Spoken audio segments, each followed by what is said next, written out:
Darjeeling, the queen of hills. দার্জিলিংয়ের কাছে শুধু চা বাগান আর কাঞ্চনজঙ্ঘাই নেই, এর কাছে আছে এমন সব গোপন গল্প যা কোনো গাইডবুকে আপনি পাবেন না। আপনি কি জানেন কি দার্জিলিং কখনো নেপালের অংশ ছিল? আজ চলুন সেই সফরে, যেখানে ইতিহাস, রহস্য আর অজানা গল্প মিশে যায় চায়ের সুগন্ধের সাথে। এই ভিডিও শেষ অবধি দেখলে যে আপনার দার্জিলিং আসার ইচ্ছে আরও বেশ কিছু গুণ বেড়ে যাবে, সেটা আমি শিওর। আর যারা বহুবার এসে গেছেন তারা পুরনো দার্জিলিংকে নতুন করে চিনতে পারবেন।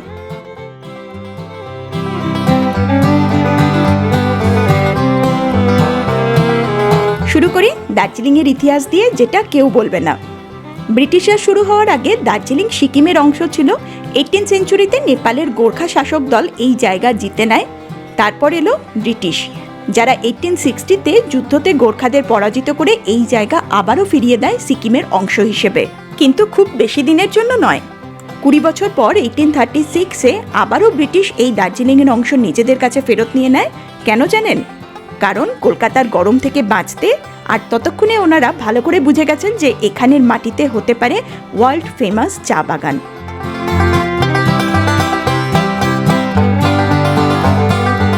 এইবারে চলুন জানি দার্জিলিং হিমালয়ান রেলওয়েজের গল্পটা, যাকে আমরা ভালোবেসে টয় ট্রেন বলে ডাকি। The symbol of Darjeeling. চা বাগানের মধ্যে দিয়ে আসা একটা হুইসেলিং সাউন্ড কিছুটা এরকম।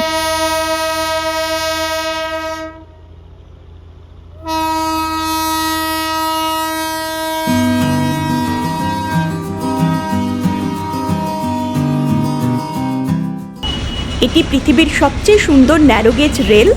2 ফিট চওড়া এই রেল লাইনের ওপর দিয়ে চলা এই ট্রেন পৃথিবীর সবচেয়ে উঁচুতে চলা ট্রেনের মধ্যে একটি বলে ধরা হয়।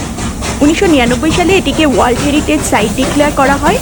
এটা শুধু ট্রেন নয়, বরং ভারতের ইঞ্জিনিয়ারিং, ইতিহাস আর প্রাকৃতিক সৌন্দর্যের একটা অদ্ভুত সঙ্গম। বেসিক্যালি এটা বানানো হয়েছিল শুধুমাত্র ব্রিটিশদের সুবিধার্থে। ব্রিটিশ অফিসার্সদের গরম থেকে বাঁচতে হতো, সাথে গরমের সময় হওয়া ম্যালেরিয়া থেকে। আর দরকার ছিল পাহাড়ের ঠান্ডা। ঘোড়া বা পালকিতে করে এই দার্জিলিং অবধি আসাটা খুবই মুশকিলকর ছিল। তাই 1881 সালে এই ট্রেন শুরু করা হয়। পরে এটি চা পাতা ট্রান্সপোর্টের জন্য বিশেষভাবে পরিচিত হয়েছিল। দার্জিলিং টয় ট্রেনের বেশ কিছু বি ক্লাস স্টিম ইঞ্জিন 100 বছরেরও বেশি পুরনো এবং আজও চলছে। আর হ্যাঁ, বলিউড মুভি বরফি, পরিণীতা, না হলে শাহরুখের ফার্স্ট এন্ট্রি রাজু বন গয়া জেন্টলম্যানের কথা মনে করে সেম ফিলিংস পেতে চান তো জলদি চলে আসুন দার্জিলিং।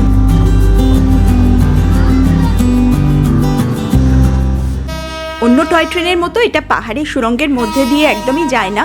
ট্রেন জিগজ্যাগ আর লুপ নিয়ে পাহাড়ের ওপর উঠতে থাকে, যাতে এই জার্নিটা আরও রোমাঞ্চকর হয়। এই জিগজ্যাগ ইন্ডিয়ান ইঞ্জিনিয়ারিংকে 360 ডিগ্রিতে দেখতে চাইলে চলে আসুন বাতাসিয়া লুপ, যেখানে ট্রেন খুব বেশি পাওয়ার না নিয়েও ওপরে উঠতে পারে। এই লুপ 1999 সালে বানানো হয়েছিল, যাতে ট্রেন ডিরেক্ট চড়াই না নিয়ে ধীরে ধীরে পাহাড়ের ওপর উঠতে পারে। বাতাসিয়া লুপের একদম মাঝে আছে গোর্খা ওয়ার মেমোরিয়াল, যেটা বানানো হয়েছিল ইন্ডিয়ান গোর্খা যোদ্ধাদের উদ্দেশ্যে, যারা দেশের জন্য প্রাণ দিয়েছিলেন। টয় ট্রেনের প্রত্যেকটা হুইসেল এখানে এক একটা স্যালুটের মতো লাগে। ব্রিটিশ শাসনকালে এই জায়গা গোর্খা সেনাদের ট্রানজিট রুটের মধ্যে ছিল। বহু গোর্খা সেনা এই মোড় থেকেই বিদায় নিয়েছিলেন।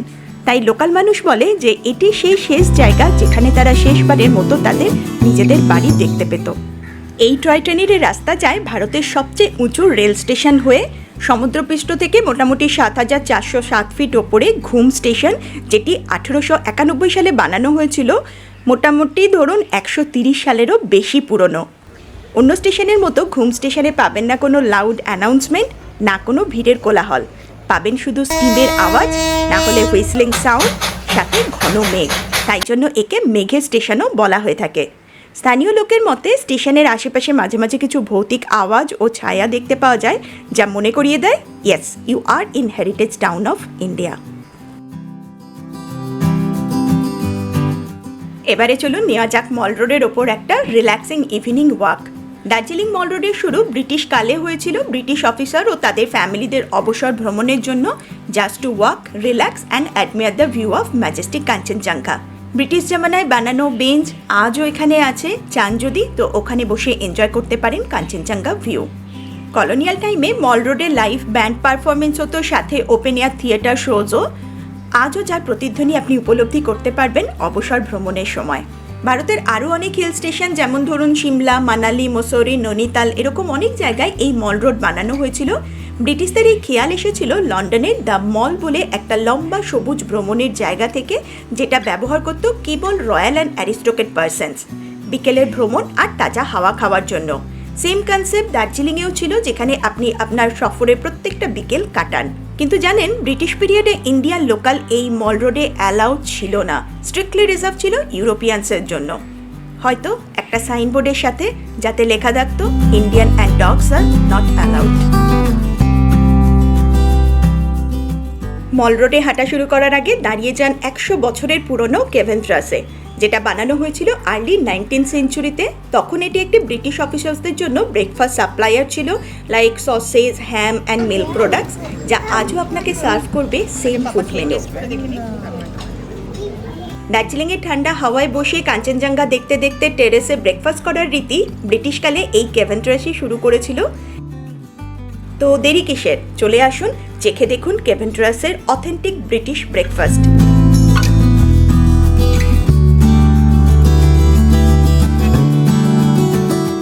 এরকম আরও অনেক পুরনো গল্প দার্জিলিংয়ের প্রতিটা গলিতে পাবেন। এই ইতিহাসকে উপলব্ধি করতে আমার সাথে পথ চলুন নেক্সট ভিডিওতে দার্জিলিংকে আরও কাছ থেকে জানতে। দেখা হচ্ছে নেক্সট ভিডিওতে, ততক্ষণের জন্য বাই বাই।